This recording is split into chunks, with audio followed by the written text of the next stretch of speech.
No, I got you on this one, Coach. It ain't nothing. You know what I'm saying? Yeah. The fanatic. But we keep it 100, keep it real. That's the only way we know how to be. Talking that sports talk. You know what I'm saying? Straight out of South Carolina, upstate, A64. Yeah. The FANATTIC. The fanatic where we keep it OG. We talking sports, so I call what I see. I love the fans like they part of my team. I love the fans like they part of my team. Come rock with me. We got it jumping like it's that valley. I call my dogs out the pound, let's go eat. Turn on the fanatic, let's have a debate. Who really hold down the Southeast from state to state? What team hungry gon' eat everything up off their plate? Who the next one that's really gon' step up and be great? Yeah, the FANATTIC. The fanatic where we keep it OG. We talking sports, so I call what I see. I love the fans like they part of my team. It's Rivalry Week, people. Welcome into the Fanatic. It's your boy, Coach I, man. Things have gotten crazy, man. So, we here to talk about it today, man. There's still some games going on. You got USC, Notre Dame. You got LSU, Texas A&M, Kansas State. Kansas State fighting for a spot in the Big 12 championship. Got my guy, Shawty Parker. What's going on, Shawty? What's going on, Coach, man? How's it going? You doing all right? Hey, man, it's been a good day of football, man. Listen, for the true college football fans this season, man, it's been honestly, I don't know if it's a Saturday that hasn't been interesting. You know what I'm saying? Right. Hey, Coach, can I say this right here before we start the show? Because I feel like this is old and overdue. And once again, I'm just, I can't do what I want to do, but I want to at least say this. I want to say shout out to Stat Guy, man, because I'm going to say that I was wrong. I want everybody to know I was wrong. South Carolina has had a hell of a season. What the coach has done, I got to take my hat off. No matter what I want to say, you are what your records say you are. Facts. So I want to say, Stat Guy. If I knew y'all's song, I would sing a little bit of it. I had the South Carolina background that I wanted to put up today, but I don't have my green screen, so I couldn't do it. So, but I just want to let you know, brother, I haven't forgot you. What the dude is old, all right? Hey, listen, Stat Guy probably gonna hop on later on, man. He at work right now. I went by the job to see him, man. That dude was too happy today, boy, after they beat Clemson. Right. Listen. They finished. Speaking of, listen, I think that win was bigger than them beating Tennessee because they hadn't beat Clemson in 7 years. And Clemson had a 40 game home winning streak going, a 68 game streak winning after being leading at halftime. Like that was huge for them. Especially in-state recruiting, that was big for them. I want to agree with you. But, I'm just to be devil's advocate. I'm almost say, the only reason I'm going to say no is because, look here, man, you put 60 on Tennessee. And they was a higher ranked team. And it's an SEC game. It's an SEC game. Only reason why I told Stat Guy was bigger because of the in-state factor. Clemson been killing them in recruiting. The program levels, and also they played Clemson at Clemson. They got the how it is, SEC on the road at night. Like I ain't saying they should have beat Tennessee, but you're right. They put up 63 on Tennessee. It was embarrassing. But doing it on somebody's home field on senior night. Oh my God. Yeah. Oh my God. Hey, that's crazy. The best thing about it, Cole, get away. You got both of them. You got both of them. You got both of them, man. Listen, and another shout out to Stat Guy. Listen, when we did the South Carolina season preview, he said the floor for them was 8-4, and he said that they was gonna split Tennessee, Florida, and he said that they was gonna beat Texas A&M. He said they was gonna beat Kentucky, and he said they was gonna beat Clemson. So I have to get a shout out to my guy, man. If you would have told me that, I would say, hey, ain't no way. Hey, This stat guy. Stat guy. What's up, dog? What up? Baby? Where my haters at? Hey, I don't know how long you been on, but Thad gave you your just due. He said he was wrong about your team. He said he gave y'all all the props, man. Look at Texas A&M scoring again. Yeah. Hey, you still at work, stat guy? Oh, bro, but I had to hop on here and say, how about them Gamecocks? Hey, games, like you said, I gave you the J. Do trust me, man. I gave you a whole, Hey, listen, while you playing, South Carolina, Oregon, and Tennessee right there for the best wins for Georgia. They all 9-3, 8-4. You know what I'm saying? It's got to be South Carolina, though. We won at home against a top 5 team, whether they should have been top 5 or not, and we went on the road to a top 8 team, whether they should have been ranked 8th or not. In my book, they shouldn't be ranked at all because they trash. We proved that today, dominating the game in all aspects. Man. Just like the credit I gave y'all, said, guys. Like I said, your records say you are what you are. They rank is where they say they are. Yeah. Take it, suck it in, love it. I didn't rank them. I do think we'll see my Gamecocks hop into the top 20 this week, which I'm super excited about heading into bowl season. Yeah, they don't rank the Gamecocks this week. That's something wrong. They beat 2 top 10 teams back to back. They definitely deserve it. So shout out to the Gamecocks for going into Death Valley, man, and pulling the upset on senior night. Nonetheless, that's gotta feel good right there. Yeah. Well, I tell you what. Kai Kroger may have just won himself the Guy Award with his performance today. I mean, he was already considered up there with the best of the nation, but 7 punts, 5 inside the 20, 3 inside the 5, and then the punt that led to the fumble from a Columbia native that spurned the Gamecocks right before signing day. Things you love to see, all of that, capital letters.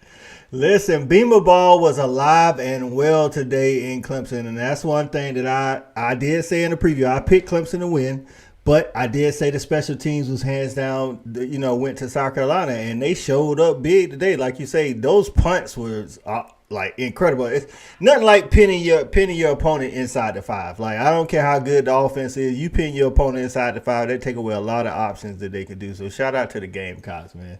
And it wasn't like we were punting from the 50 either. I mean, booming them things from like the 25, pinning them deep, man. He was toe on leather. Yeah.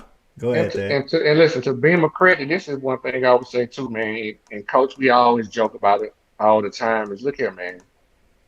You got to have the right trigger, man. You got to be able to make the throws, man. Y'all got a guy in. It was great for him to be able to get that guy. No matter how up and down he get, the potential that he has, man, he can keep you in games. You know what I mean?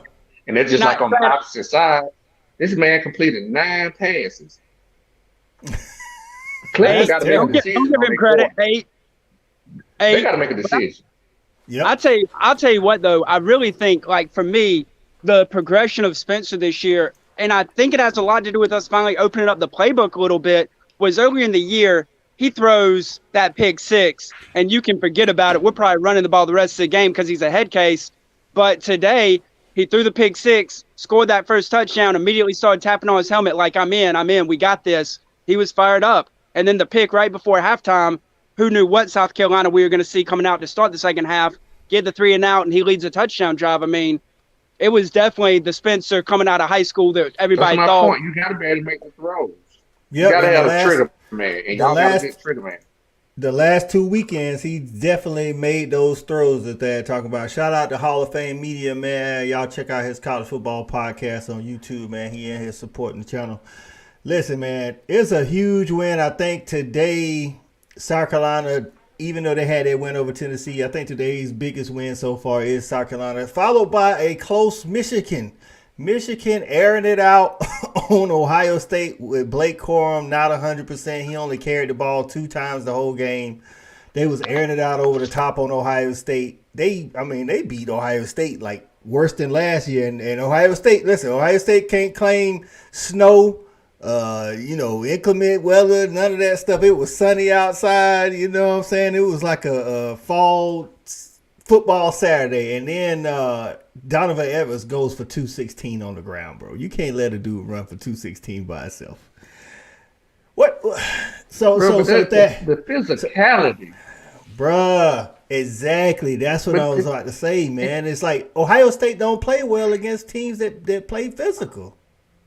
Because I'm gonna go even, well, I guess I was gonna go even deeper. I'm just talking about the physicality between the two conferences. Mm. For as good as Ohio State is, we always want to look. We fall enamored about their offense. We just fall. Every year we fall so enamored about their offense. And then last year it was Michigan. Oh, they were just so physical. Yeah, in that conference they're physical.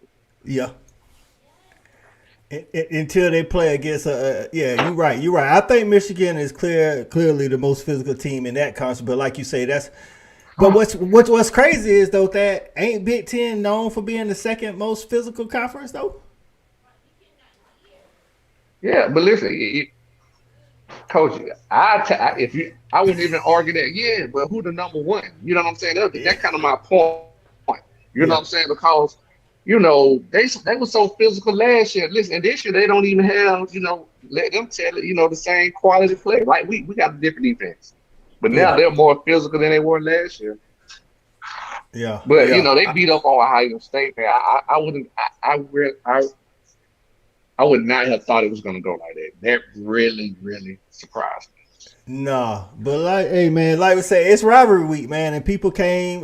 Some people brought their A game, some people didn't. It started early. Mississippi State takes down Ole Miss at Ole Miss on Thanksgiving Day, man. Listen, I don't know. So you lose and get a raise, bruh, because he was flirting. Listen, I don't think Lane Kiffin ever wanted to go to Auburn. I think he literally just entertained that so he could get a raise. I really think that was the whole point of that, and maybe that had some effect on some of the players thinking that he really was, gonna go. I don't know, but hey, nevertheless, Mississippi State won that Egg Bowl fair and square, and then you turn around on Friday. We had a lot of good games on Friday. Florida almost beat Florida State, but Florida State pulled that thing out. Listen. I don't know if you watched that game, but they quarterback, Jordan Travis. I did. When I tell you that dude quick, that dude is quick twitch all the way. He's a problem. For real. And if I don't know, I think he's a junior, so maybe he can decide to come back. Maybe a redshirt junior, he can decide to come back. But that dude, they could not get him on the ground. Even those times where it looked like they had him closed in, he was just too quick for him. And it's like Anthony Richardson. Running back problem too. I don't know. Yep, they got two good running backs, number 9 and number 3 Benson, Ward and Benson, and the other guy, not number. So they got like 3 guys. So I don't know what the senior status of those guys is, but listen, Florida State might be ready to challenge Clemson next year for that ACC Atlantic. You know what I'm saying? Because Clemson got to get it together with that trigger man. I don't know what's going on up there. I don't know if DJ. I'm thinking DJ probably either gonna transfer or. I don't see him staying because I think the other guy's going to end up winning out. So I don't see DJ riding the bench. I think he's going to transfer, but I could be wrong. But Florida State looked ready and poised to take hold of that ACC Atlantic if they can keep everybody in place. So you had them. The NC State beat UNC. What happened to UNC these last 2 weeks? Their offense is like missing in action, bro. And they got a good trigger man with that. But they supposedly always do. And granted, this guy's numbers definitely say, he's one of the top guys for sure. But it's just something about them, man. It's just I don't know what it is. Like they can't. They've finish. never seen it pan out. They can't. Yeah, finish. I don't know. So is that? Is that the hand? So we about to say the same thing. I'm like, that's on Matt Brown, dog. You got to be able to finish, dog. Like. Everybody can start the year hot. Anybody can start the year hot. Can you finish down the stretch when things get tight? You know what I'm saying? Like they literally was. Listen, but if they win the last 2 weeks, go on to beat Clemson, they in the playoffs. But they can't. They couldn't finish. But you know where, Coach, that what that kind of boils down to? It really boils down to that the game of attrition. You got to have that depth. You got to have that depth. You know what I'm saying? Most guys, they good. They good between the numbers and say 1 and just say maybe 12, Yeah. 14. But them real studs, top teams, they good from 1 to probably about 25, 26, 30. And I think that's what separates the elite from the rest. Like you say, you can go so deep. Like, listen, I ain't gonna lie, we deep now. Let's like Georgia took care of business today, beating Georgia Tech on senior day, sending Stetson off. But and we deep, and it's good that we are deep because I'm gonna tell you, bro, I can't wait to not see Chaz Chambliss on the field no more. I'm sorry. I can't stand watching this dude play football. I think you saw what I sent down earlier. Like this is in terms of setting the edge, bruh. Oh my god. Like I have never. I have not seen it this bad in a long time. Bro. Like it's like every time you get a chance, you give up the edge. And I think teams are seeing that on film because I think just like two things I think teams are starting to see on film. I think they're starting to see Chaz Chambliss can't set the edge. And I think they already starting to see that the Keely Ringo hips is too tight. And so they don't take a lot of shots downfield on Keely. They do a lot of stop and comeback routes on Keely because they know he can't transition as fast. And, I mean, it is what it is. I mean, if I'm a coach, I'm doing the same thing. You know what I'm saying? And we talked about that a few weeks ago, Coach. Yeah, because I'm saying he's a bad player, not like that. He's a great player, but when it comes to transition, like if you, I don't think you can run like a post route on Keely. He too fast for that. But if you run like a comeback, a 12-yard comeback, that's first down all the time. Listen, curls, comebacks, square ends, hitches. That opened up the whole tree. You just ain't worried about trying to, get on top of it. That's right. Other than that opened up the rest of the tree. Listen, I'm telling you, man. Outside of that, man, I think we good. Lassiter didn't set the edge, tackle like he normally does in that first half. He started playing better in the second half. He on that Tyson Pumachan first TD for Georgia Tech. He got caught in the mix looking inside at the receiver. But outside of that, he's actually improved over the season, I think, for the most part. I think he still got some work to do. Yeah, he still got some work to do. But we just had a bad. We had a bad first quarter. We had a bad first half. I don't want to chalk it up. There's a lot of things I could chalk it up to. Honestly, 12 o'clock game. It's Georgia Tech. They outman all that kind of stuff. I can chalk it up to that. So but honestly, that really wasn't good to see because you're gonna always have the other side of the coin that say that, hey, what happens if that's a good team? Yeah, you see what I'm saying? And you make I told the dude, I took my son to a birthday party and dude sitting at the bar. We was at a little place like a Dave and Buster type deal, and I said that's the problem. What happens if that's an elite team on the other side and that guy's doing that kind of stuff? You know what I'm saying? Quickly, shout out to John Foster, man, supporting the channel. He got a question for us. He said, who USC playing in the Pac-12 if they win tonight? Oregon. Even with the loss tonight, that only gives them 2 losses in the Pac-12. Utah? I thought it was Utah if Utah won. Oh. No, because that gives them 2 losses in the Pac-12. They got 3 overall, but they beat Utah head-to-head, and Utah only has 2 losses, so that's what it gets. Let's bring in my guy, Jonathan Lewis. What's going on, J. Lou? It's a good day today, man. Lou. It's a good day today. Alabama good beat day Auburn. Today.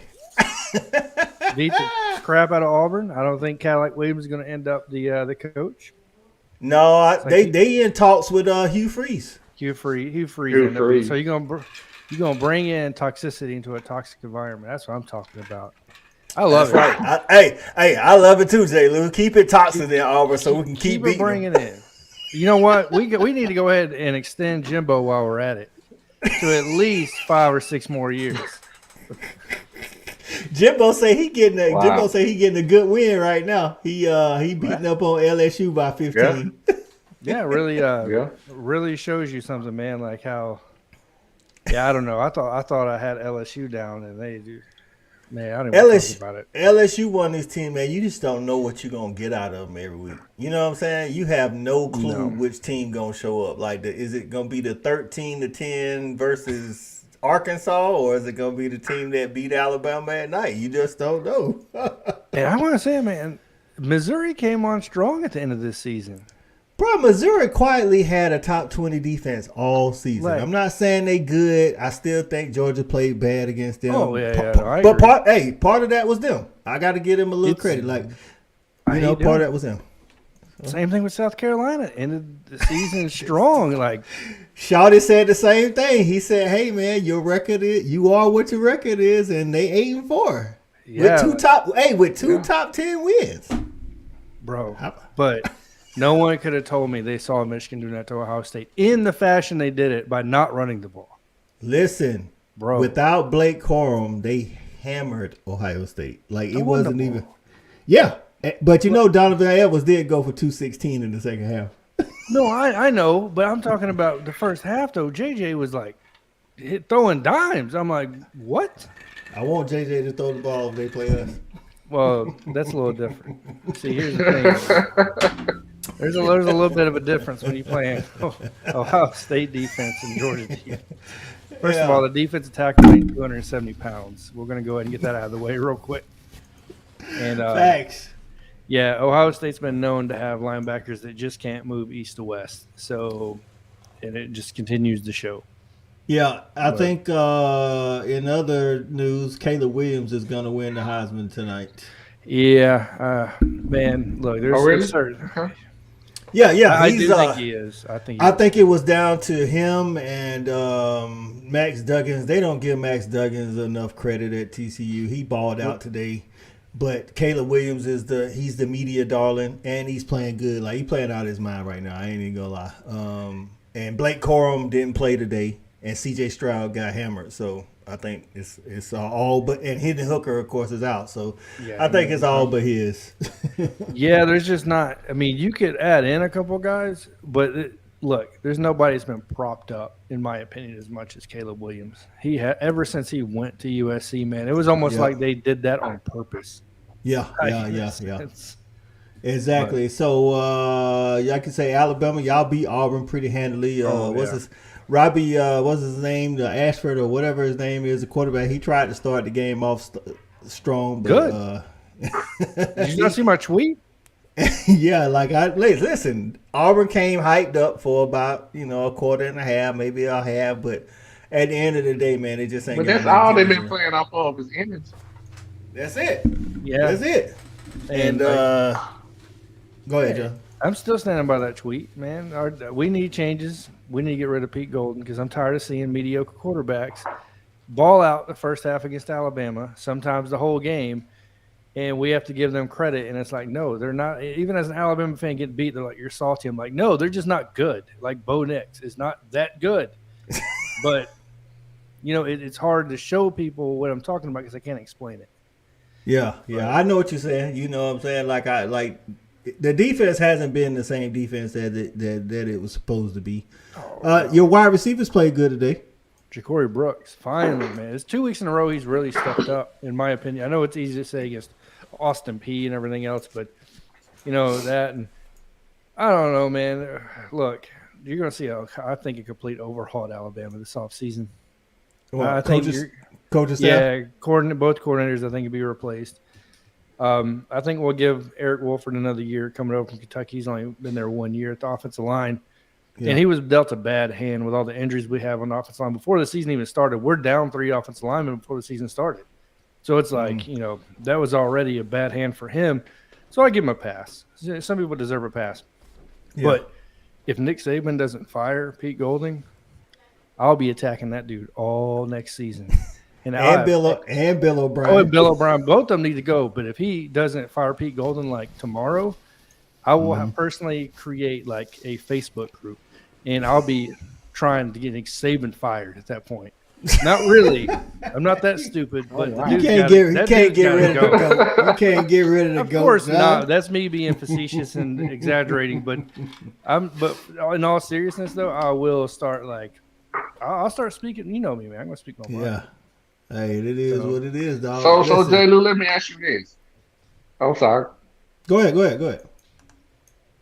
I was gonna say, so let me ask you this because this is a question that we're gonna have to face as well too. So there's gonna have to obviously be a drop off at quarterback. Yeah. So what realistically, how you feeling about coming in the next season? Oh, bro, let me tell you something. If we don't go out and find With a major drop off in quarterback, we're gonna be in trouble if we don't go find a quarterback. So y'all don't have anyone on the roster right now? Is what you saying? I don't trust Jalen Milroe. 0%. Ty Simpson, I've been advocating for him all season, but it seems like they're just not giving that dude a chance. And there's got to be a reason behind it. You don't just not at least show something of somebody. So I don't know if it's just maybe he's not ready, but I've already been hearing rumblings of somebody coming over. They're going after transfers. Of course, it's all rumor crap, so I don't buy into that. But I think, in my opinion, I would love to see Ty Simpson being concentrated. I think Ty Simpson should start in a bowl game. I need to see what this dude's made up. Bryce Young ain't going to be playing that bowl game. Him and Will Anderson both said, we haven't decided on whether we're playing in the bowl game or not. You know what that means. That means we're not playing in the bowl game. What that means is unless we playing in the playoffs, we ain't playing. Which means they're not playing. They already played their final game. So, and plus they got emotional at the end of the press conference. I'm like, that's it. That right there is a telltale sign it's over. So, you said. So you don't think with a whole off season as the number one guy, Ty Simpson can get it together? I think he could be decent. I don't think it's going to be no title. Let me tell you something. Alabama fans better bring those expectations down. You know what I mean? Because next year, if it's not, it's going to be a serious wake-up call. Unless we bring in somebody what's his name from Wake Forest, Sam. I forgot the guy's name. He's used all his. He's a 4-year starter. So he's damn Stetson Bennett's been at Georgia 17 years, and he worked on his second PhD. No, I hear DJU looking for a job. DJ, you can stay over there in Clemson. You might be right about that, Coach. Hey, I think Clemson has gotten to the point where they're on like a 3-year succession program with their quarterbacks, and he ain't been performing. Hey, Coach. Listen, I want to listen. Come to my roster. Take your chances over here. I like him over here. Then take your chance. He wouldn't be the starter at Georgia. No, I don't think he'll be the. I'm just saying, take your chance. Listen, I'm gonna tell you this. I think DJU hasn't performed like they want to, but I also think some of that is because DJU hasn't had the weapons that Trevor Lawrence had. You know what I'm saying? Change the scenery, man. Change the scenery. Like Bo Nix. Dude, it's the same story. It's just better offensive line. Don't even get me started on that crap, man. Look what happened. But I'm saying this guy got the tools, man. Maybe what I'm saying. I don't know what kind of coaching they're doing. I'm just saying, take your chance. If you don't like it, jump back in the portal. That's all. I want you to ask the guy, give you a shot. I'm gonna give you a shot. A kid like that, I'm gonna give a shot. No, and you know what's crazy is he's not one of those divas or nothing. He's done you know what I mean. He's took it on the chin and just kept moving forward. I have to give him that. Listen, this is for real. Like Thad saying, DJU could do good. I think he'd do better at Bama than he has done at Clemson because of the weapons around him. You know what I'm saying? It's I'm not saying he's gonna come in and be Bryce, of course not. No, but I think he could play like Jalen Hurts did at Bama. And hell, Jalen Hurts took you to a national championship. You know what I'm saying? Even though Tua had to finish it off, I mean, at least Jalen Hurts got you there. Yeah, it's just a matter, man. I'll be honest with you. I'm tired of the whole transfer portal thing. I know Jameson Williams did great. You know what I mean? I know you can go and let Jamar Gibbs has done great. Jermaine Burton hasn't done that bad this season. Yeah, it's not as good as what people expected, but he's came on strong at the end, right? He's finally showing out what he can do. Well, I know, but I'm saying now the past couple of games when he got his head straight, he's really kind of showing what he had, is the ability to do. So it's like I get all that, but man, I'm ready to go back and just be like, okay, if we got to suck for a year, I mean, we go 8-4 with Ty Simpson, but then we have a good chance of going to the playoffs next year with him developed. Let's do it. But let's talk about the offense, though, Jonathan. Like, y'all don't lose any wide receivers. No, none. Jermaine Burton, maybe. He not, bro. He ain't put up enough numbers to go nowhere. I try not to laugh, but look. Not unless he want to be a 5th or a 6th rounder. I mean, he beat out now, dude. A lot of dudes. This really showed out this year. This Kobe Prentice, Isaiah Bond. You know what I mean? Like all these guys. Ja'Cory Brooks is coming back. Like, So I'm just saying, y'all got a lot of receivers. Y'all gonna lose Jahmyr Gibbs. He's gone. Yeah, he'll go. Bryce Young will go. And then you got Ty. But like I said, if And you get a decent trigger, man. That's a big piece now. Jahmyr filled a lot of holes for y'all this year. Yes, but look, Jahmyr Gibbs is definitely, in my opinion, the second best person on the offense behind Bryce Young, right? So I think most people can agree with that. He's not as good as Bryce Young, at least talent-wise. So, but I feel like Jason McClellan is a lot better than what people want to give this dude credit for. See, that's what I'm saying. Y'all still gonna have a run game. Y'all won't have the y'all running backs won't be like Jahmyr Gibbs. Good, they won't. They won't contribute to the pass game. But I think because they won't contribute to the pass game, that'll allow for your receivers to step up. You know what I'm saying? Yeah, so that's what get a good trigger man, and I'm telling you, DJU. Dog. Look, let me tell you something. But I do agree that dude ain't gonna be the starter. Klubnik's gonna be the starter at Clemson next year. Oh yeah. No doubt about that. I wouldn't be shocked to see Klubnik starting in a bowl game, whatever bowl they playing in. I'm gonna be honest with you. I think Sweeney's one of those guys. He's like Saban, where it's annoying to fans to where he's gonna do the pass off. Like, oh, here's your send off, blah blah blah. No. It's like me right now. If Bryce Young says I want to play in the bowl game, I'm going, and we're not in the playoffs. He needs to sit out. I need to see what's coming next year so I can prepare myself and buy the alcohol I need for next year. So that's what I need to see. So, yeah. Well, on to other scores. Oregon did lose to Oregon State today. Bruh. They was up like worst 3 coaching touchdowns. job of the year. It was. Worst coaching job of the year. He showed all his inexperience Dan Lanning did today, man. They was up by like 3 touchdowns or something, and Oregon State came roaring back. Third quarter, I think with 4 minutes left or 6 minutes left, they was up by 21 points. And guess what? At that point, Oregon State had only completed 6 passes, and they never threw the ball again. Bro, that's crazy. But you know what?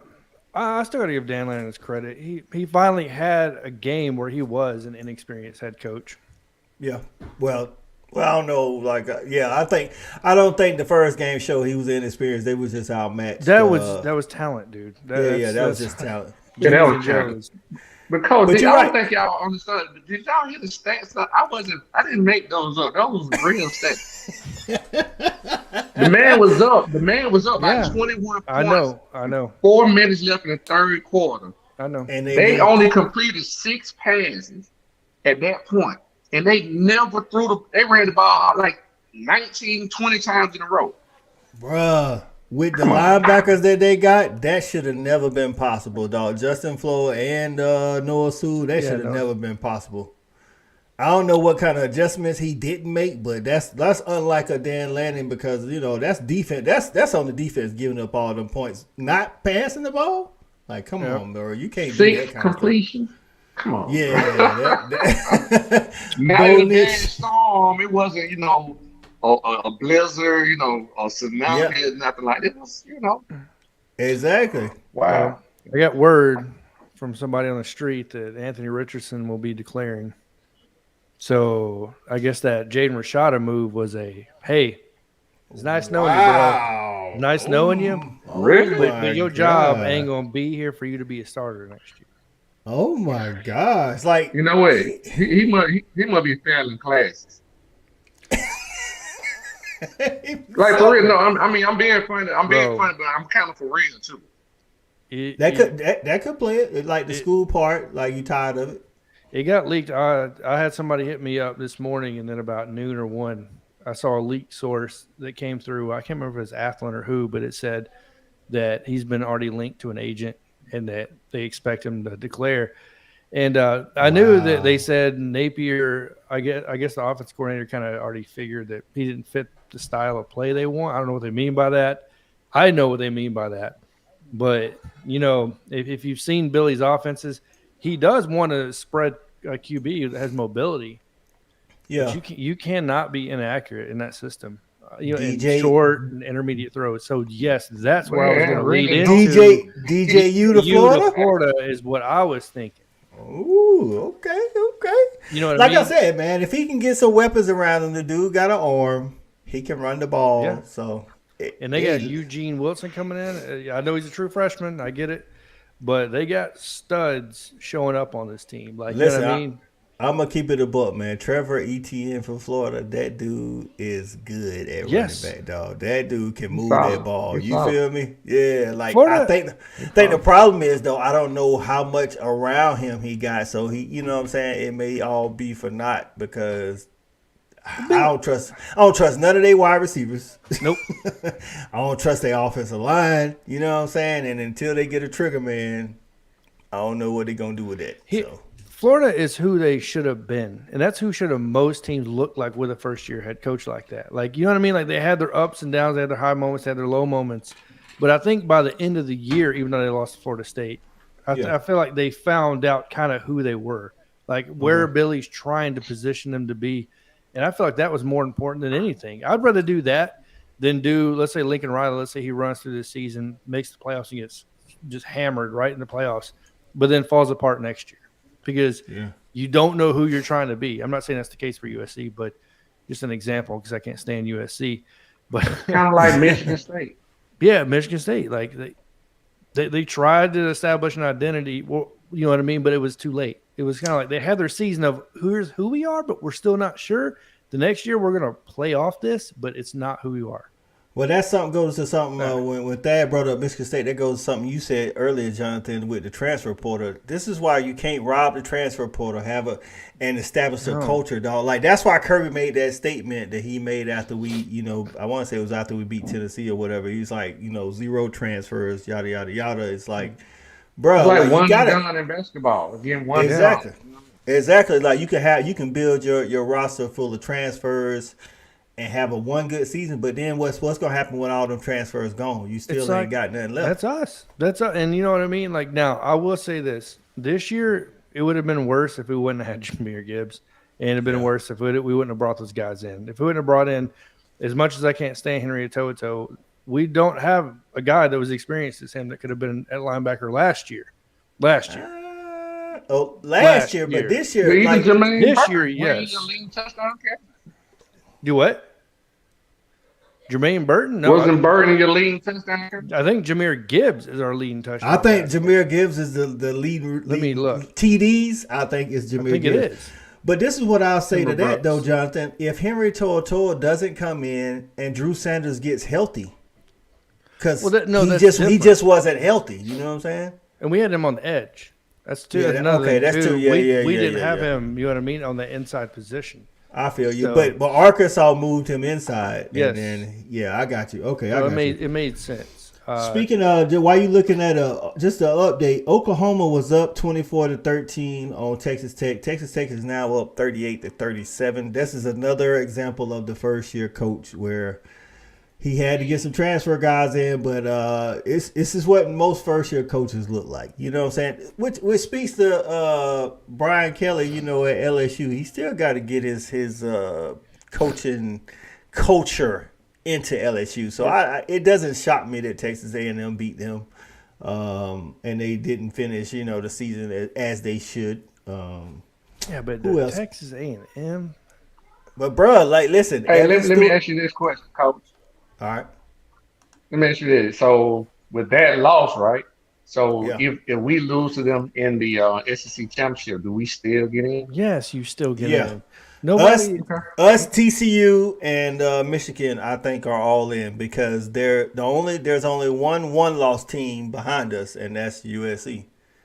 So even with this loss that LSU had. It won't matter. Yeah. Like they showed the work. predictions after Michigan beat Ohio State. Like we got a 99% chance because what they'll say is, we have a bad game and LSU beat us. We still gonna get in. TCU loses, I still think TCU still in. I think if Michigan loses, Michigan is still in because you go. This is the argument you would try to have. You got Ohio State with one loss. Like, you going to put them in over Michigan after Michigan throttle them? You know what I'm saying? You're not going to do that. You got USC Trojans with one loss. They will be in either way. And if they win the Pac-12. Yeah. They have to win out, but you still got 3 spots left. So you can't – there'll only be 4 one-loss teams, and one of those one-loss teams is Ohio State. So you can't put them in over Michigan. So I think even if all 3 of those – undefeated teams lose in the championship, they still gonna be in this because of this craziness. Now, so I think those 3 teams. I think the 4th team is the only thing we'll be waiting on for that final week. I think that 4th team we waiting to see if USC gonna win this game. They up 10 right now, 31-21 or 34-24, something like that. Now they got to beat Oregon in the Pac-12 championship. Exactly. And if listen, I know they didn't look good today, but hey, Bo Nick's been running through the Pac-12. It is what it is. He hurt though. He limping. Yeah, he's limping. That ain't good. That ain't good. Well, it's gonna come on the Oregon defense because the weakness of USC is that offensive line. Their defense is garbage. To be honest, it is garbage. But that offensive line, that's how Utah came through. Like, I don't know, man. Like, I feel like TCU loses to Kansas State. I don't think they get in. I think they get. You gonna make a case for a 2-loss team over a 1-loss TCU? I'm not gonna make the case. I think TCU should be in with 1 loss because their strength of record shows you that. I was about to say they beat 6 ranked teams. Yeah, that's what I'm saying. So it should show that. But the committee has shown, except last week, that they don't respect TCU. Yeah. They don't. You know what I mean? Like, so, and the reason they don't respect TCU, the mindset behind the analysts are saying, well, they don't have a defense. Okay, well, Tennessee didn't have a defense. And I think they clearly got exposed by South Carolina. My God, they're still scoring touchdowns on them. But South Carolina scored so many on Tennessee, they ran out of fireworks, dog. Like, literally, they ran out of fireworks.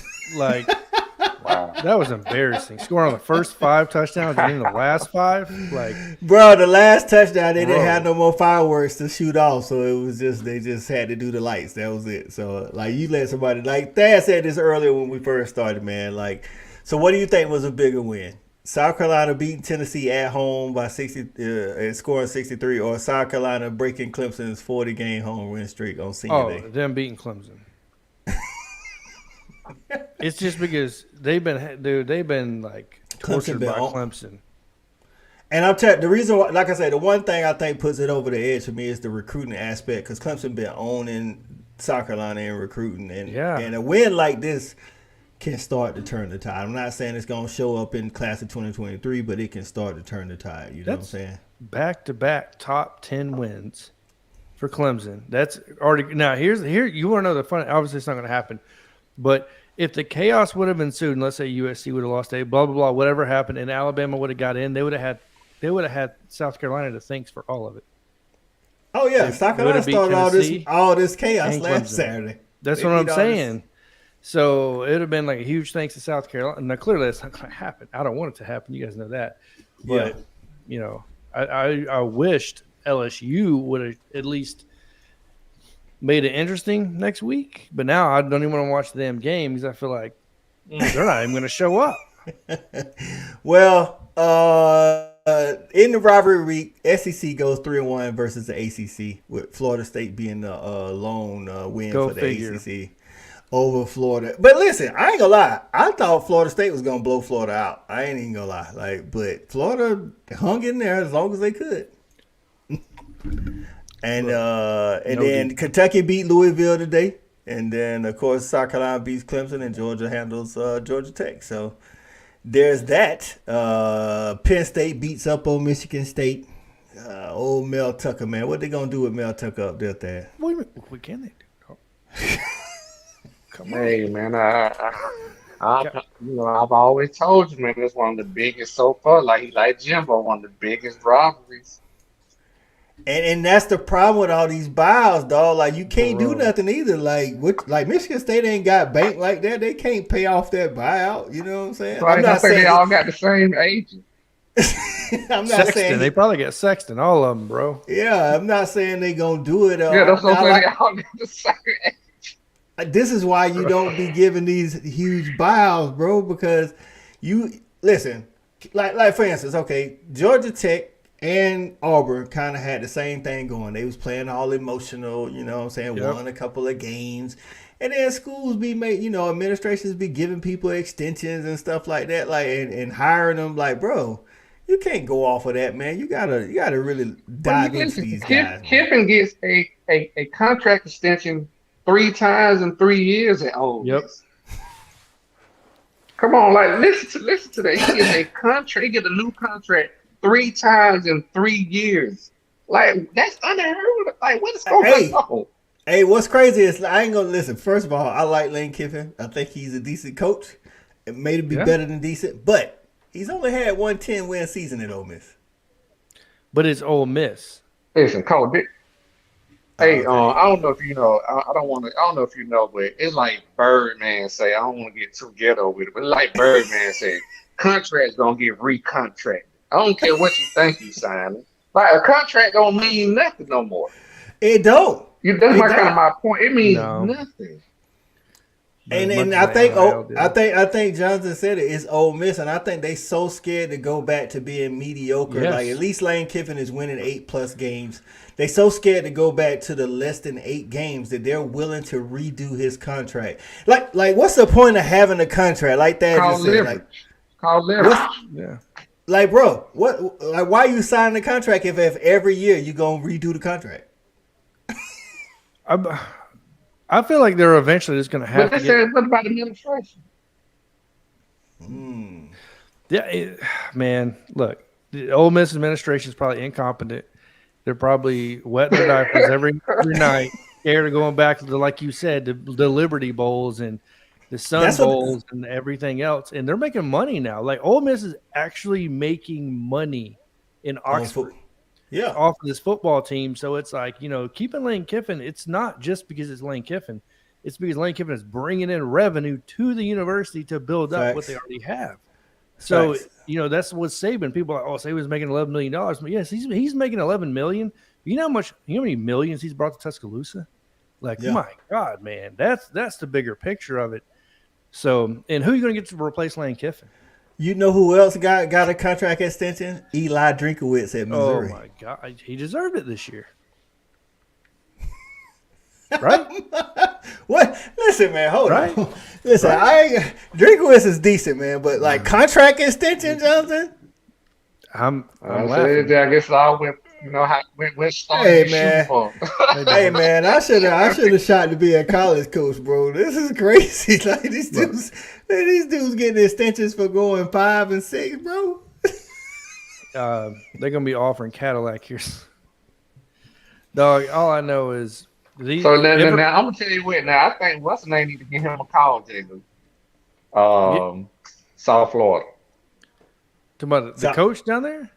Well, he just got, you know, Jeff Scott got let go. They need to get Cadillac a call, South Florida. So you know who's getting South Florida, don't you? Deion. They say Deion is headed going to South Florida. Bro, I saw a couple of reports today. Watch. I don't think you always see reports. I don't think. No, I think he ends up in South Florida for real. He might though. Hey, listen. He can turn that thing, like you said. He right there where we talk about all the recruits. Program around. Dog. We already see the program around. The most important piece of it all. Guess who the starting quarterback would be? His son. He's taking his son. Where we going? And they're losing their quarterback, so it makes complete sense this year to move in Deion, bring his son as a starting quarterback. You leave off right where he brings Jackson Hunter with him. In the NIL deals, whatever it may be, I'm telling you, Deion ends up. But is that another pit stop, though, J-Lo? That's another pit stop. But it's you know what, Deion, nobody can take the shortcuts in my world. I feel like you should go to South Florida before you can go to a bigger program. I feel the same way. I do. So and that's I'm what not- I mean by being. So I shouldn't say the pit stop. I mean, a stepping stone. Stepping Yeah, stone, stepping yes. stone. And there's I feel nothing like wrong with it that. should be. I feel like it should be. That's just Now, me, though. I'm with you, Jalen. Are there people that But skip listen, it? Yeah. Jeff Saturday didn't have no And that's stepping wrong. stone. And And that's I, wrong. and I don't think he should have got the job either. I don't. Same thing. I feel like it's incorrect. But I ain't saying we know it. I ain't talking about what should have happened. I'm just saying. I know, that ain't but what, that ain't what happened. You know what I'm That's saying? why I'm saying in my world, like that's the way my little fantasy going on over here. You know what I mean? Like I feel like I feel like it's the way it should be. I feel like no one. I don't care who the hell you are, goes from 0 to 10. Bruh, it's a lot. And what's crazy is that's actually the way of college football right now. Everybody's looking for that new hot shot guy. You know what I'm saying? They trying to they promote. I mean, to be honest with you, I mean, Shane Beamer coached for a long time, but he was never a coordinator. He was always a position coach. Yeah, you know exactly. what I'm saying? Just like Dabo was a position coach. You know, like listen. Let's just say if it's my program, I'm not that much of a gambler. It could pan out and it couldn't pan out. I'm just not that much of a gambler to take. That was anybody. Yeah, that's true. It's all about opportunity. Like we say, Kirby won Kirby until he was Kirby. I mean, it's all about opportunity. You know what I mean? That's right. I feel like, I don't know, man. Like you gotta know who you're getting, and a lot of these guys, like even moving to the NFL with Cliff Kingsbury, I was like, man, you have to really question that. And people are talking about how young these guys are, and that's a valid question in my opinion. Dan Lanning to Oregon was a valid question. Like, the guy is young to be a head coach of a program that big. Like, and if I'm a coach, I want to be able to explain. Sean McVay. I know Sean McVay is the youngest, right, or second youngest, or something. He's the youngest in the NFL. Yeah, youngest in the NFL. There we go. So I want to be able to got a Super Bowl on their bill.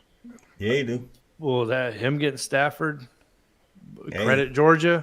That man finally got his roses, right? So it is what it is. Who goes to Detroit for like 14 years and then says I want to stay in Detroit and then gets traded? Like that whole entire football program should be moved out of the United States. That's like the stupidest thing I've ever seen in my life. It is what it is. And then he wins the Super Bowl. So with the wins and losses today and last week, UGA playing LSU in the SEC championship. Michigan is playing Purdue in the Big Ten championship, fellas. Repeat that. Michigan is playing Purdue, who was 8-3 in conference and won one out of conference. So I think, lost one out of conference. So they was 8-4. Clemson, UNC, who both are not playing good football right now, are in the ACC championship.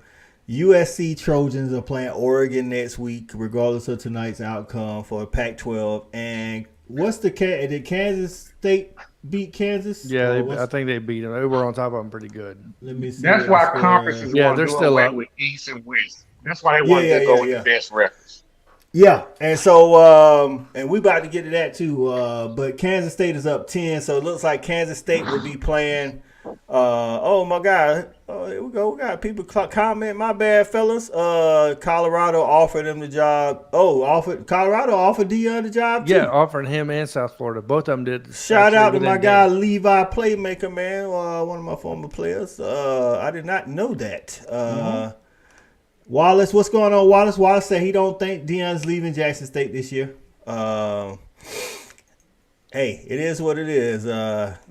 Wallace, you did tell me South Carolina was going to beat Clemson. Listen, I just didn't see it. Listen, I thought the emotional roller coaster was going to get them because, it takes a special mental to stay that high after, winning such a big game like they did against Tennessee. So, but hey, shout out to Shane Beamer, man. Shane Beamer is 8-4. Just 2 years ago, these dudes only won 2 games, bro. Like in COVID year, they only won 2 games or 3 games, something like that. That's crazy. In Miami, what is going on? Miami's getting slapped, bruh. Listen, I don't know what's going on. It goes. I watched some of the game today, and it's just like that. It's just as simple. It's trigger man. They ain't got no trigger man. Tyler Van Dyke went down. And I don't know what's going on with this dude behind him. He's super athletic, but he can't throw it from me to you. Oh, my gosh.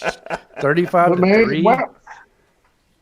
I don't understand it. It's just like you're in a state where you have, I mean, just riches on riches of talent and athletes.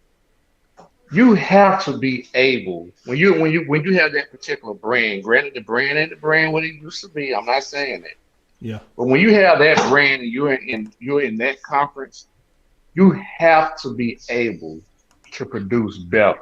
So that lets me know it starts at the top. Something ain't right at the top, Mm. Well, whether it we're be gonna. administration or the head coach. Well, I think it's got to start with the administration because it's just crystal ball first year, though. You know what I'm It is. saying? But it's been like this for a while, and crystal ball wasn't there. You know what I'm saying? So I think we have to say something about it's got to be something. Looks like USC is gonna win this. They up Yeah. 11 with a minute to go, so this is pretty much over.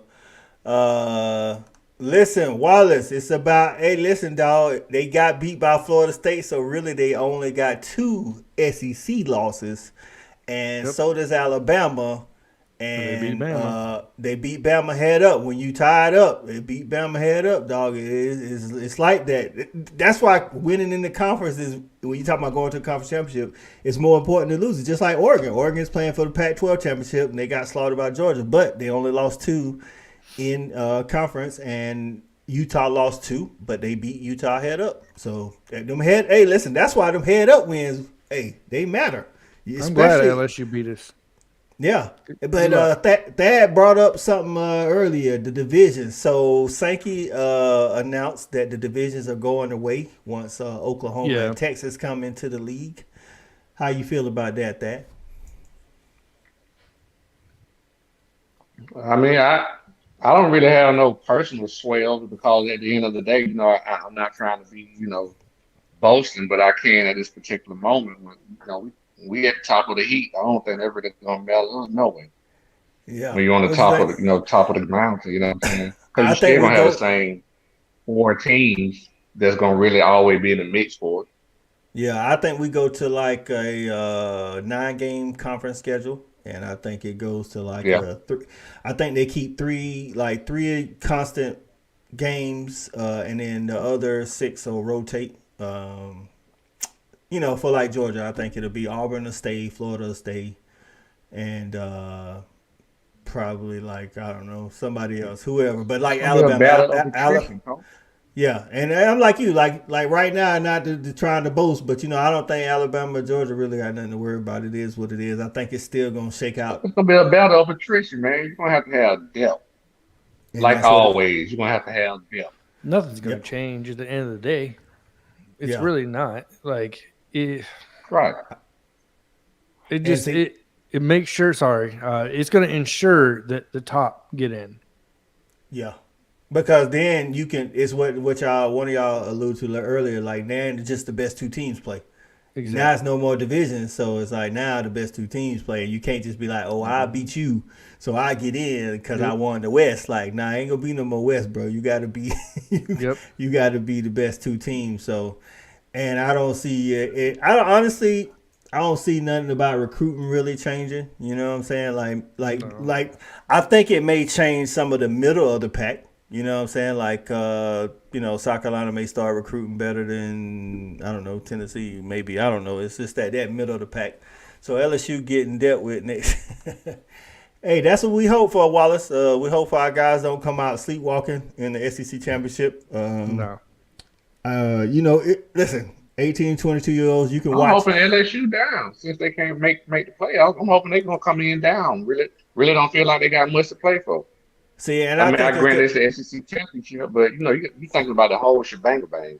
Well, see, I don't think. I think there's a couple of things at stake. LSU could come in on either side of the pendulum. They either gonna come in like, why are we even playing, or they gonna come in like, we ain't got nothing to lose. You know what I'm saying? Yeah. Like it is what it is. Like whatever. Let's mess up Georgia season, but they can't really mess up Georgia season. That's They're the not. third thing.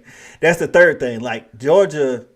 And see, the thing is, we're going to have to listen to this Tuesday when they announce the college football playoff top 25. We're going to have to listen to it from there to the SEC championship on how it don't matter if Georgia lose. And so as an 18 to 22-year-old, when you're in Athens, you're like, oh, we Yeah. can lose this game. Like, not that I want to lose, but it's like it's not as It's there. Yeah. But the one thing I will say is Georgia, good or bad, has played to their level of competition. And in conference, for the most part, like LSU is a formidable opponent, I would say. They get up for those guys. It's like when they know they like 3, 4, 5, 35 points favorites over somebody, it's like it take them a while, you know what I'm saying, to kind of show up, you know what I'm saying? So I think we're gonna win the game. I don't know if I don't know how fast we're gonna start, but I think we're gonna win the game next week though. What do you guys think about freaking Oregon's already dealing with loss? You know that, right? They lost Corey Dillingham, just got signed to Arizona State. Offensive coordinator. What? Already? So, yeah, they just got announced. Reports Oregon OC Kenny Dillingham finalizing deal to become Arizona State head coach out of 24/7 Sports. Look at Dan Lannon. Already got a coaching tree. I mean, it took him 1 year. So proud of him. Listen, not for nothing. Oregon did put up, but listen, even with only putting up 3 against Georgia, them dudes average over 40 this year. Like, that's bananas. If they need an offensive coordinator, we got one in Tuscaloosa, Bill O'Brien. Man, you've been trying to pawn him for the last 4, 5, 6 weeks, man. You've been trying to pawn this man up. Listen, you're going to be so mad when Bill O'Brien come back next year. Who you going to replace him with? I'll replace the dude. I don't know. I don't care. At least if I have somebody with no expectation, there is no expectation. But the fact that you come in with expectation and you don't deliver that expectation, now I got a problem. Well, what about your DC? You want to get rid of him too? Right? Yes. He trying to overhaul the whole staff. That's what I'm saying. So who do you replace these guys with? My name's hands down easy. Jeremy Pruitt. I don't care if it's on a show clause. Let him sit for a year. I don't care. At least you know he's coming there, right? And then hands down, number 1 choice, Garrett Riley from TCU. Easy. Oh yeah, it's easy. Let me ask you, what about Derek Mason? That's another one. I like Derek Mason. So I didn't really. That's a good one too, man. Like there's a lot of choices. I think he would love to be back in the SEC. To be honest with you, there's a lot. You know what I mean? Like I get it. Like it's not easy, but I know a lot of people don't want to hear it. But man, Bill Auburn, until this, I have to give him credit. The Auburn game was nice. It's the first time in 2 years I've went, wow, it's not on Bryce Young, as in like he's not creating everything. Like there was actual play calls where there was movement, where there was matchup problems for all. And I get it, it's Auburn's defense; they haven't been great, but it's like we were actually moving players and adjusting in the game. And I was like, hang on a minute, you're going to wait to your last game here in Tuscaloosa to do this? This is when you want to do interviewing for somebody? What's going on here, bro? And I think you just touched on why some coordinators are not good. I think some coordinators are good analysts, and they can watch film, they can break it down, but they're not good in-game adjustments, and that's why it looks so bad. Like, listen, the analyst's only going to take you so far. You got to be able to make adjustments in-game, which is like I think that's y'all coordinators' problem. I think that's Clemson coordinators' problem. I think that's South Carolina coordinators' problems. Like, you got to be able to adjust in-game to what the people doing, man, just in case there's some stuff you didn't see on film. What the head man doing then? Oh, hey, man, the head man. What you like? Listen, the head man. When we talk about Dion, head man he got to recruit. You know that's you see. He got to recruit, and then that's why you hire. That's why you hire people and pay them what you pay them to let them do. I think that's where really like we made it to the championship in 2017, but I think when our offense really made a transformation is when Kirby let Todd Monken do what he paid him to do. Run the offense the way he wanted to. That's what I think. I guarantee you, Kirk is still everything offensively and defense run through him.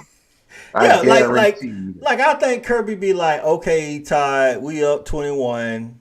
Ain't no need to take no shots. You know, that kind of deal. But like I don't think he owned it like when he had the other dude that was terrible before Todd Monken. That dude was terrible, man. The dude that came from Miami.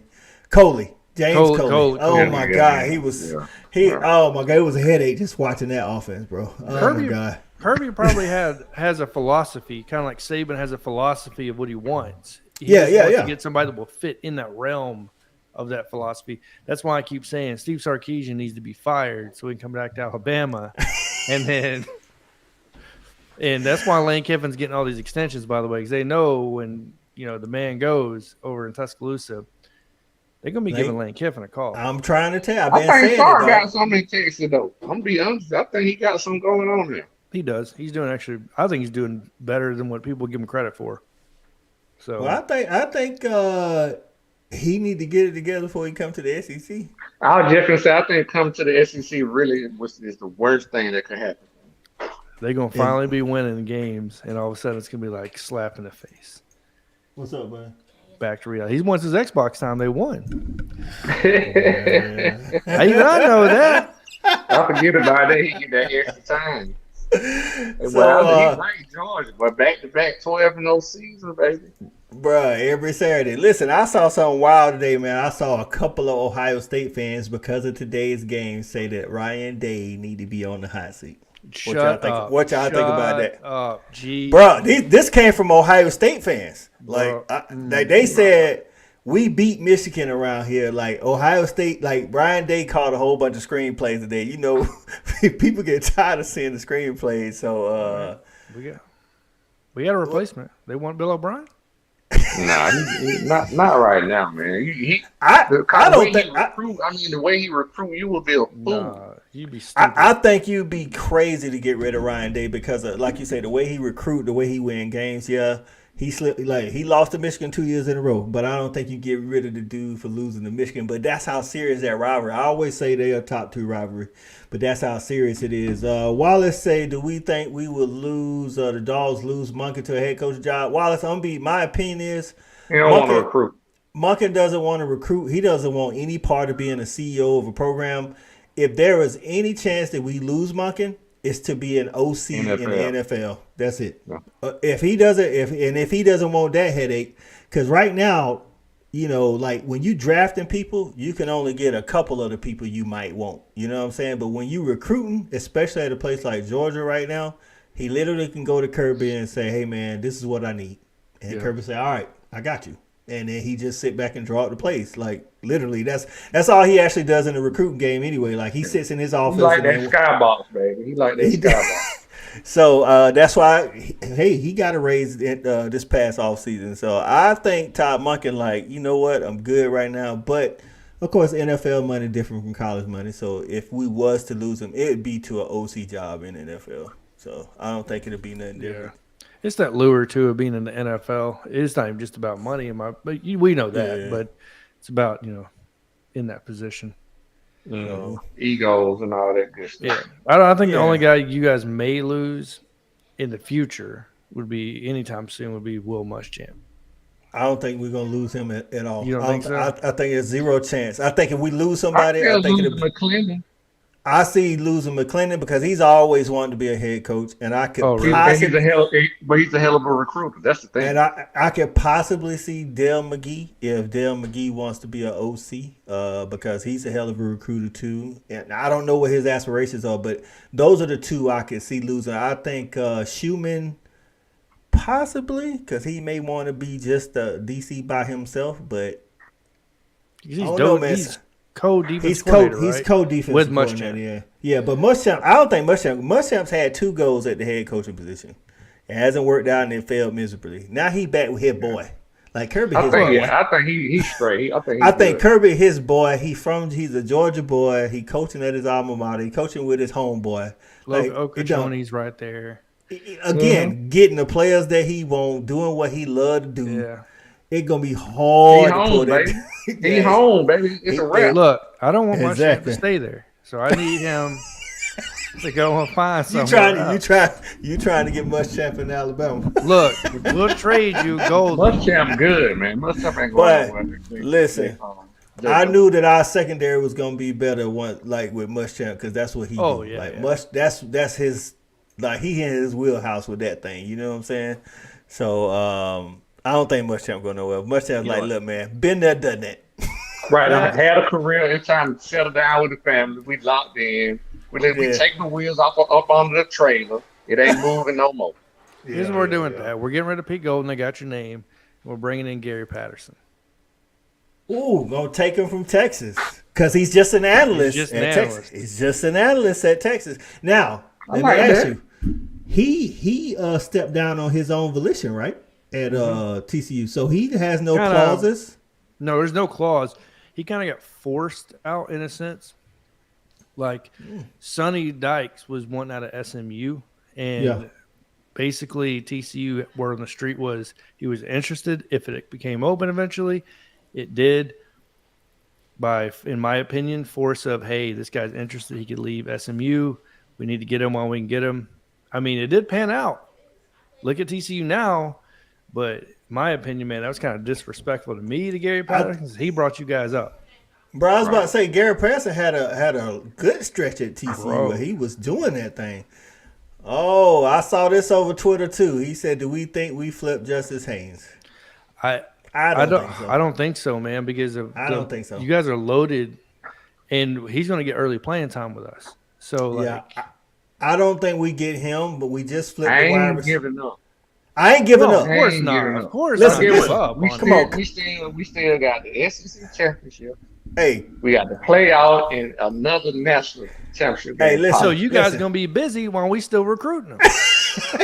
No, listen. I thought he already committed to y'all. No, yeah, he did. He already packed. He's in touch with the dog. You still got to recruit them. You still got to recruit them to a signing day. I know.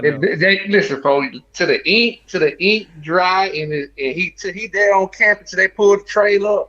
And if I'm not mistaken, early signing day ain't till December 21st. Look, dog, I'm writing them pen to paper. I'm writing them every day to his house. Sam, we need help.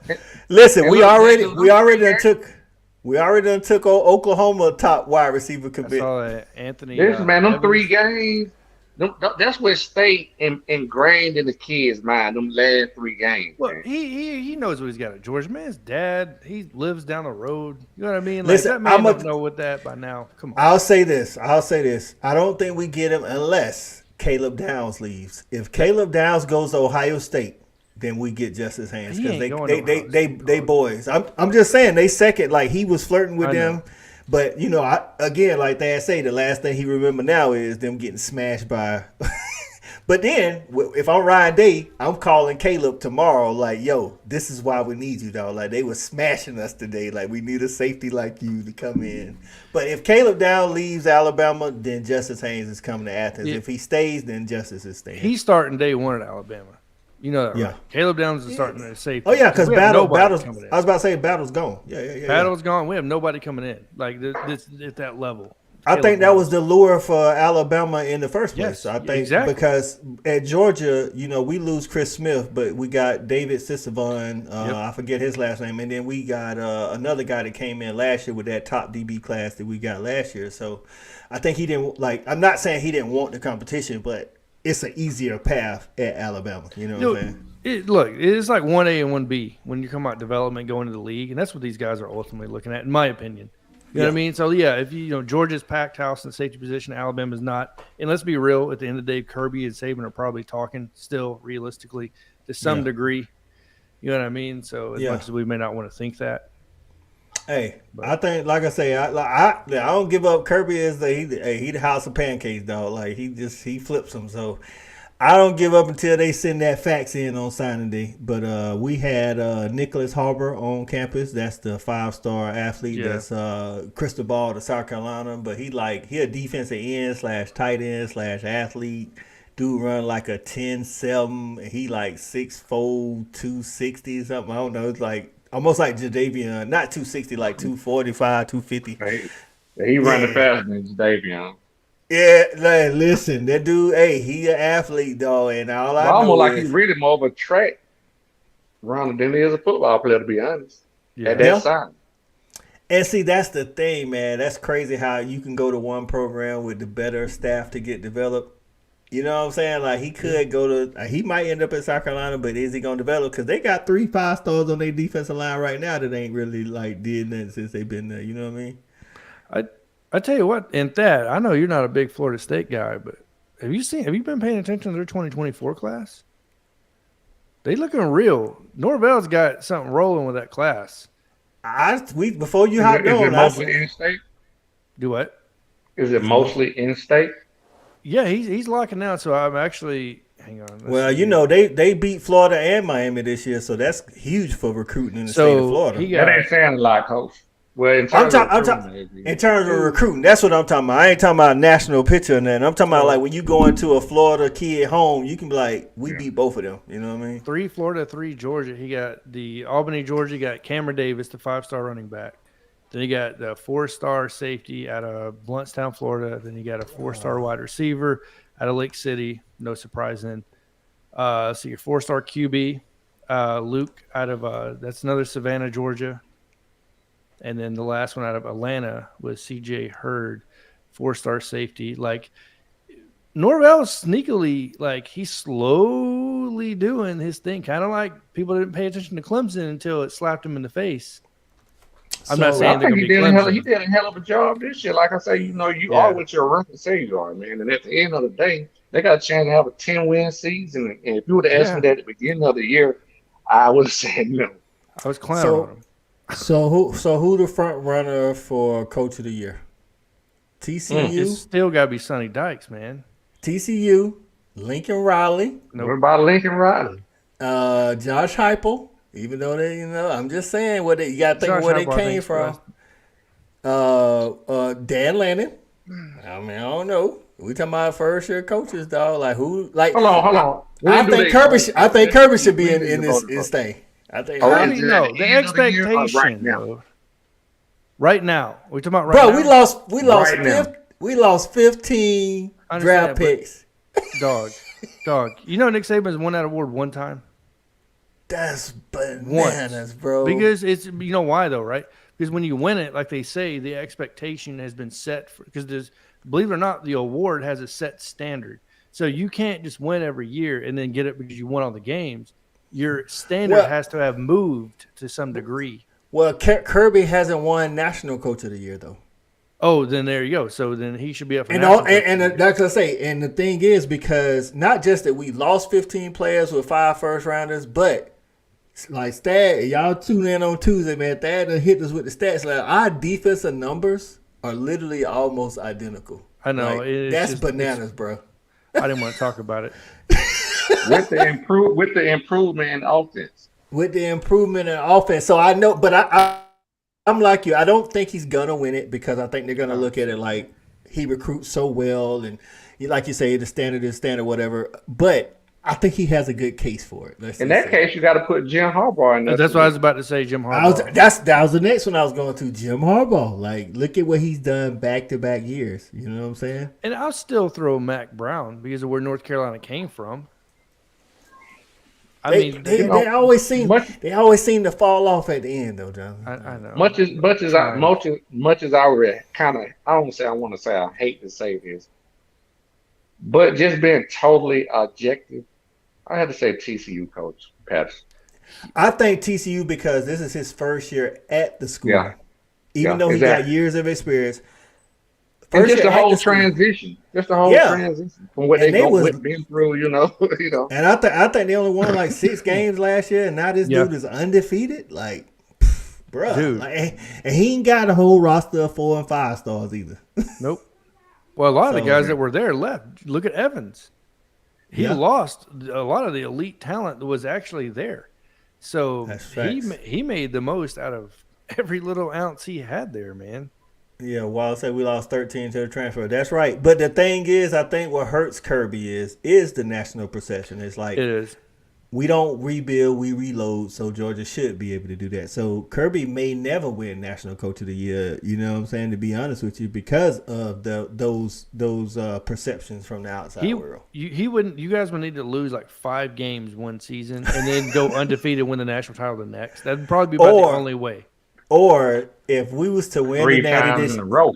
I was just about to say, we win a natty this year and then turn around and do it next year, you can't deny Kirby. Kirby got to be Coach of the Year, bro. You remember laughing at JPC when he told you? He said Georgia's going to win 3 in a row?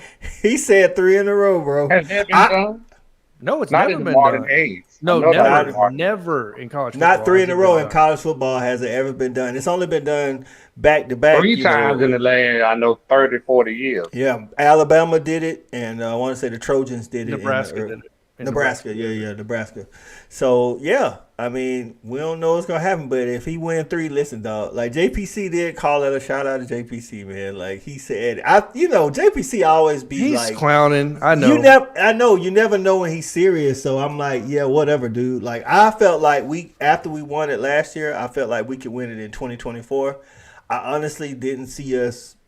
The defense, dog. Listen, the defense putting up numbers, and I thought our defense would be good, but I thought it would be like good, like 2018, 2019 good. You know what I'm saying? But not like what we doing right now. No, I'll be honest with you. Anybody that says they knew this defense is gonna be that good, bro, come on, dog. We super young too. That's what's crazy. Like we doing this with freshmen. And our trio of linebackers. I don't want to jump ahead of myself, but they got a chance to be awesome. The only thing that scares me is that what we're going to have in front of them. Yeah. Them space eaters, Yeah, but as a group, that might be the best trio of linebackers we can have next year, coming in next year. Yeah. Gators didn't win back-to-back. They won Tebow freshman year with Chris Leak, and then they missed one, and then they won another one Tebow third year. Yep. Mm-hmm. So there it is, man. I don't know. Listen, it's about to get interesting. I think we got 3 teams in the playoffs. I think TCU, Georgia, and Michigan are all. I think they're gonna be in the playoffs regardless what happens next USC week. If they win out, right? And USC. I think they're the 4th team if they win out. I don't think it matters what the other 3 teams do. That's just my personal opinion. I think they all are in. So I could be wrong. Would you be mad if they left USC out and left Ohio State at 4? Ooh. Yes. Yes, because it's because of the way they lost, and then they didn't win their conference. And yes, they didn't even play for their conference championship. USC will, and USC I think has better like overall wins. I mean, their best win, Ohio State's best win is what? Notre Dame, right? Penn State. Notre Dame would be the best win, but USC just beat them by double digits. So yeah. And they were saying they lost by 3 touchdowns. I'm just saying because look, we've seen this committee before. Listen, the percentages of making the playoffs say that Ohio State's going to be the 4th team, and that's what USC. I'm saying. I think Lincoln Riley is going to throw he gonna throw a tantrum on TV. Only losses to the number 2. Well, at that point would be the number 2 team. I guess then was the number 3 team. I'm with you there. Like I think ranking wise, your loss is not as bad as USC, but USC lost on the road on a 2-point conversion at Utah, who was only had 1 loss at the time. So I think though you have to look at the whole body of work though, because USC has struggled against bad teams. That's facts. Oregon State with luck. Dude, they didn't beat Oregon. Let's be real. You go back and watch that game. They didn't beat Oregon State. Yeah, they could have easily lost that game. To answer your question, I wouldn't. I could see that. I wouldn't necessarily like it, but I see the argument. I see the point. I honestly could see him arguing for either team, just to be real. Right, that's what I'm saying.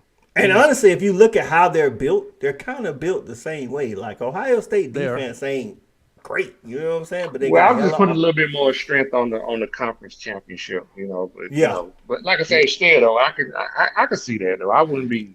But it's like Jonathan said, this committee has shown that. And matter of fact, even on ESPN last Tuesday afterwards, they was talking about how if Michigan wins, Ohio State still got a shot at it. But if Ohio State wins, Michigan didn't have no shot. So honestly, that's what I'm saying.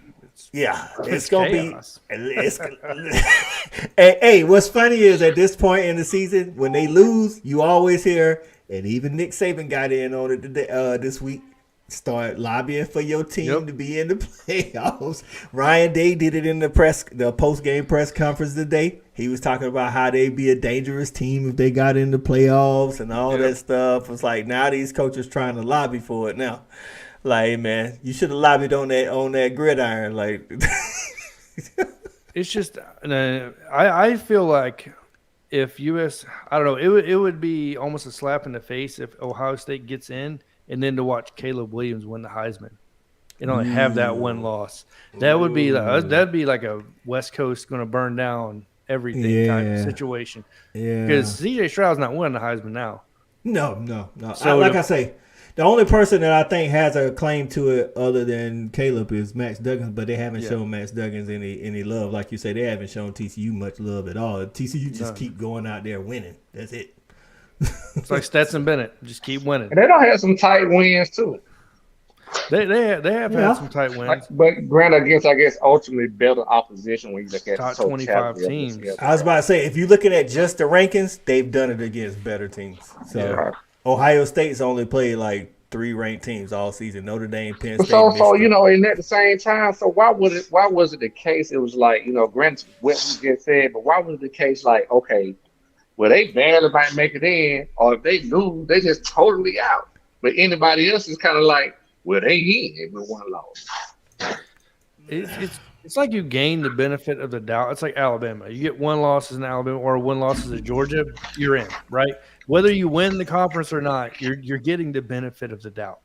Yeah. So I think that's the case with Georgia, like going 12-0 in the regular season. That's why I say I don't think we'll lose, but even if we did to LSU, I think we still in. Like, because we're getting the benefit of the doubt. Because just like Alabama got the benefit of the doubt in 2017, they didn't win their division, but they knew that they was banged up, and it was like they start projecting. Like, well, what if Alabama was healthy? Would they be one of the best 4 teams in the nation? And it's like, yeah, Alabama got healthy, won the national championship. You know what I'm saying? Yep. I think until Clemson lost the way they lost at Notre Dame, they still had some of that cachet with the playoff committee too. Before the South Carolina loss, like Notre Dame handled Clemson.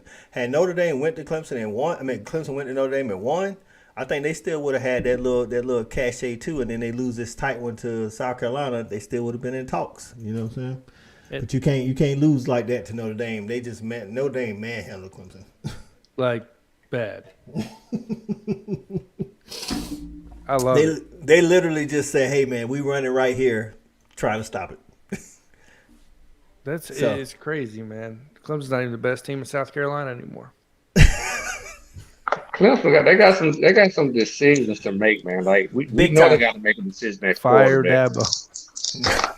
Well, listen, Dabo got to do something hard that he should. First of all, Brandon Streeter is a great wide receiver coach. He's not a good OC.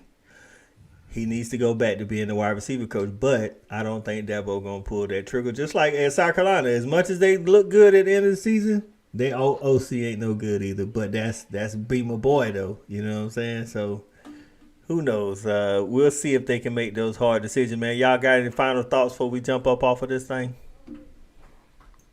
Nope. Wow. All right, man. Johnson. I'll go ahead. You can do your thing, Johnson. Go ahead and tell the people where they can find you, Johnson. College Football Jonathan Lewis on YouTube and at College FB Lewis on Twitter. Yeah, we're going to be busy on Twitter this week once they release them folk, by the way. Hey, Brian Thompson, what's going on, B. Thompson? B. Thompson say Satterfield need to go. Hey, it's going to be hard to fire Satterfield, Brian, after winning against Tennessee, putting 63 on Tennessee, and then beating Clemson on senior night in Clemson, putting up 31. It's going to be hard for that dude to justify that. It wouldn't be hard for me because I'm just I'm just a winner like that. I don't know. I don't care. Like, you just got to go. You got to go. Go ahead, Thad. What you was about to say, dog? I just kind of forgot it. It wasn't that major. Oh, he said bye-bye. Yeah, so hey, see y'all on Tuesday night, man. Live stream for the SEC Championship preview, man. Yes. Y'all check us out at 8:00 Tuesday Eastern Standard Time, and then next week, man, it's all gonna go down, man. It'll be finalized. I appreciate Jonathan. Jonathan, let me ask you this, Jonathan, before you go. Can I get a prediction for the SEC Championship? What you think? That's gonna be say Georgia 38, LSU 13. Okay. I like that. I might have to steal that score prediction right there, Jonathan. Check us out on Tuesday. All right, for Shawty and Jay Lou, man, it's Coach I, man. Fan Addict, we out here.